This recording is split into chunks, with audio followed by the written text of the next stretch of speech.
Day 64, chest and back. Today we're going to talk back. So I'm going to talk about one of the ones that I prefer doing at home, only because in my home gym I have the freedom to do what I want to, and I don't, I have the room, the time. It's just a lot more convenient at home. It's nice not being rushed through my workouts at home too.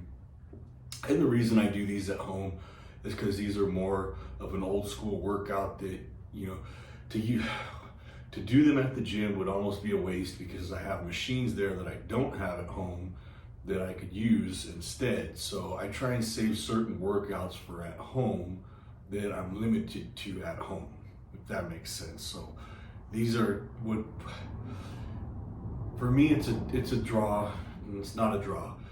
This is my second favorite back workout. So I have my first favorite. We all have our favorites, and it was close, but my first favorite, I probably mentioned before, is seated rows with the close grip. I like the close grip. It feels really good. I do wide too, because I like to get the mid back as much as I do the close grip.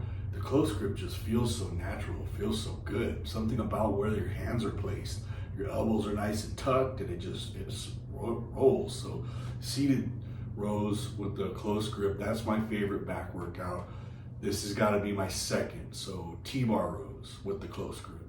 Not on the machine though, not the machine. They have various machines. They have like the free weight machines where it's like a big rig and it's got the bars and it's extra heavy. And the one that really kills me is that one where you're laying on your tummy and your feet are kind of like in the air, and you're in this weird like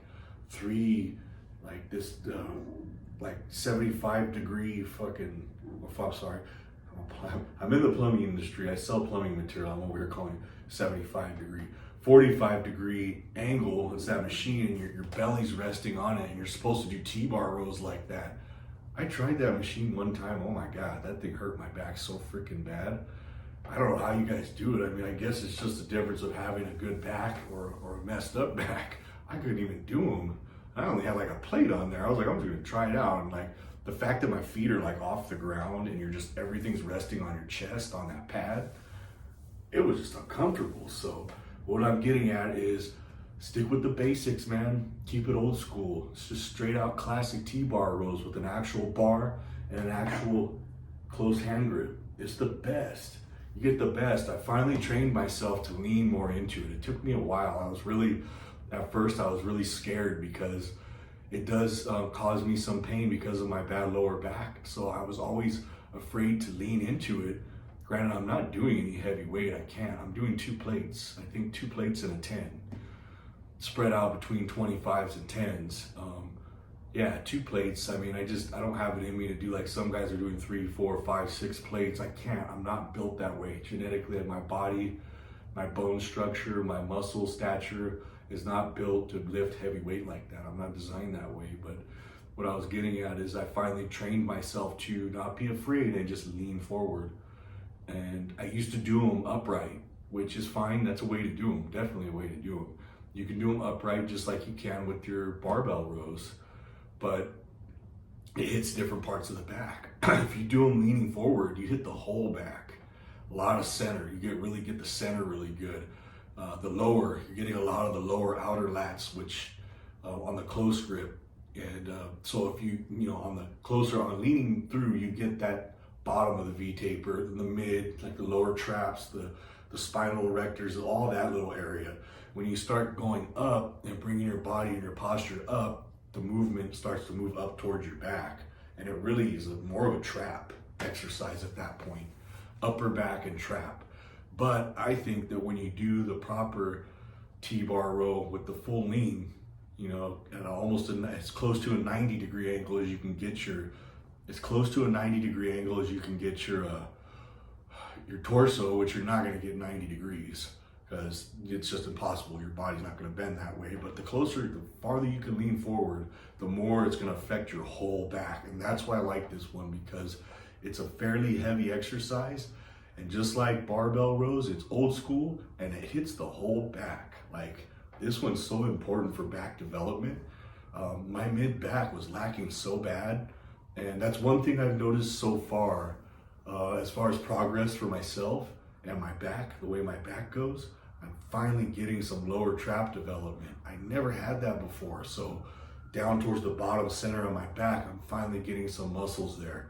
And it's definitely due to these heavier exercises, these TBar rows, the bent over barbell rows, those are the ones that just get the whole back, and they're a little heavier. So it helps with those center of the back, like the lower traps. So those exercises, those parts of the back are very hard to get, because people tend to want to do your lat pull downs, right? And they want to do them in a classic grip where you're doing wide grip. I like them that way too. You know, it's natural, it feels natural.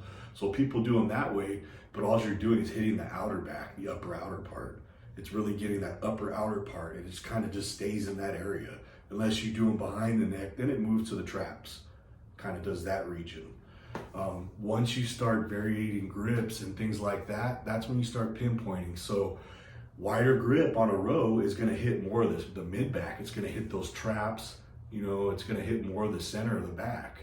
So I think it's natural tendency to want to do the basic stuff that feels right. Like me, the closer grip, it just feels right and it feels natural. So to go wide is a little uncomfortable, but it's necessary to go wide because I was always lacking in the mid back, and that's how you hit that mid back, is by widening out the grip. So yeah, just keep it simple. Do the basics. These basic exercises with barbells, dumbbells, you go a long way. These machines get to be a little complicated. The machines are important, but if I can give you any advice, one is, you know, throughout this 90 days, if you could walk away with a little bit of training advice from me, because 90 days is a lot of training to go through.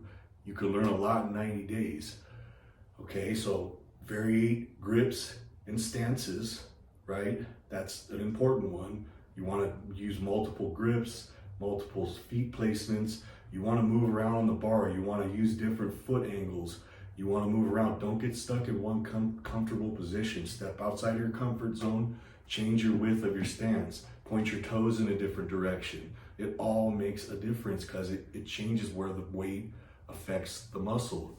So, you know, different grips, different stances. That's very important. That's an advanced technique to move your grips around. Okay. 2 would be, I don't want to get too technical here, but I'm forgetting where I'm going. Okay, so I'm trying to tell you the advice that I want you to walk away with as far as training goes. That would be the grips, the stances, you know, step outside your comfort zone, change it up, and try and hit the muscle from every angles. I'm not even going to do this because there's so many points I could bring up right now. I need to do a separate video on it. I actually need to, at the end of this 90 days, I need to lay out all the things that I hope you had gathered from all this, and you take it home with you as the free training that I'm giving you. I'm giving this away, and it's simply because money don't mean nothing to me. I want to help people, and if I could help people advance a lot quicker than learning on their own, then man, I've done my part. So that's what I'll do. Instead of trying to explain it now and interrupting my back segment, I'll go through and just kind of tell you what I think you should get from my content and what I hope you walk away. I'll try and narrow it down to 3 basic things, okay? So real quick, I just want to touch on, yes, I'm already well into my last 30 days of the 90-day series. And I want to give you some feedback on the calories.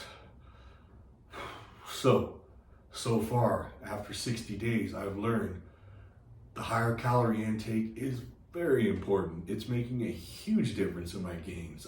My gains are more phenomenal than they've ever been. I've gained more weight in a shorter period of time than ever because I'm simply taking in more food. I had no idea how much of a difference it would make.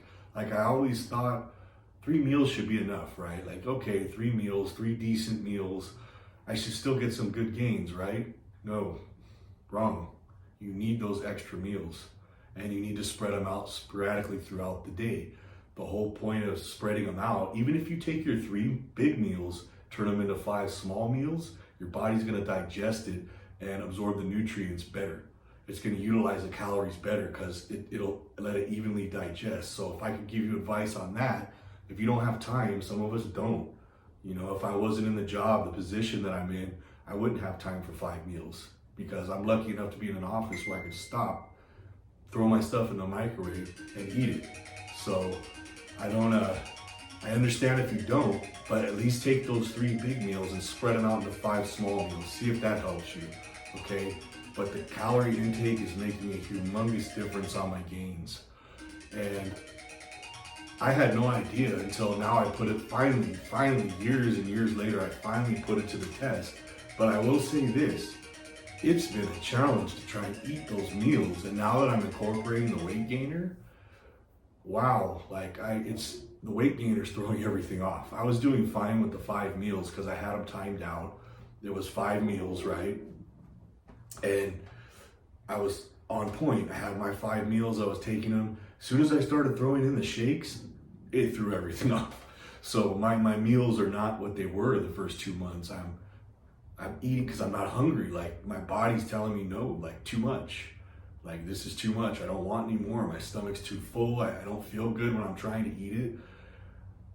There is a such thing as too much, I'm learning. Okay, but this is how you learn your body, right? You have to try these things to better understand your body. So I'm learning more is good, and the more calories is good when taken properly. But with these 2,000 calorie shakes, my body is telling me this is too much. So I'm trying to reassess this last 30 days and keep it to where I'm still getting more calories in, but it's definitely not going to be 5 meals and 2 shakes. It's not working. It's just too much. So I could almost say there's not enough time in the day. That's the only way I could put it.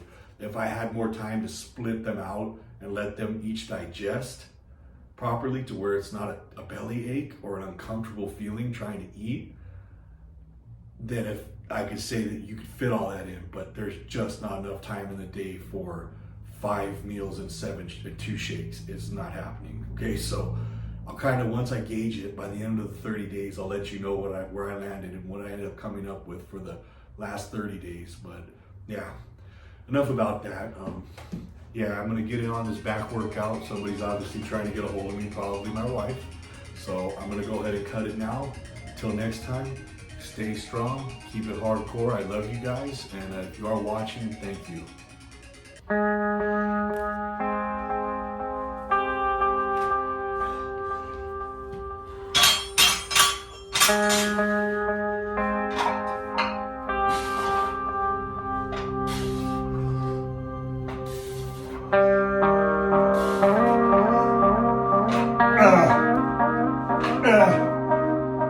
Ah.